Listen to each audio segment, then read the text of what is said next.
نحمده ونصلي ونسلم على رسوله الكريم اما بعد اعوذ بالله من الشيطان الرجيم بسم الله الرحمن الرحيم قل هل يستوي الذين يعلمون والذين لا يعلمون انما يتذكر اولو الالباب صدق اللہ العظیم۔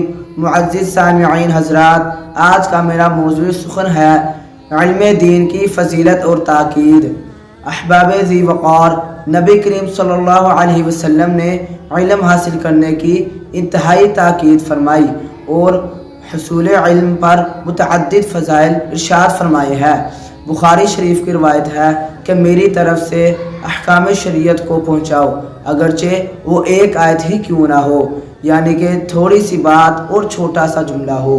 اسی طرح مسلم شریف کی روایت ہے کہ جو شخص ایسا راستہ اختیار کر لے جو علم دین کی جستجو کرتا ہو، اللہ تعالیٰ اس کے لیے جنت کے راستے آسان فرماتے ہیں۔ اسی طرح ایک روایت میں آتا ہے کہ جس شخص کے ساتھ اللہ تعالیٰ بھلائی کا ارادہ فرما لیتے ہیں، اللہ تعالیٰ اسے علم دین کی سمجھ عطا فرما دیتے ہیں۔ احادیث کی بڑی کتابوں میں آتا ہے کہ علماء انبیاء کے وارث ہیں اور انبیاء کرام نے کوئی بھی درہم و دینار کی میراث نہیں چھوڑی، فقط علم کی میراث چھوڑی ہے۔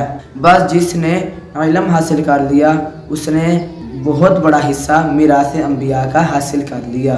اسی طرح ترمذی شریف کی روایت ہے علم کا حاصل کرنا ہر مسلمان پر فرض ہے، اور کچھ روایات میں مسلمتن کا لفظ آیا ہے۔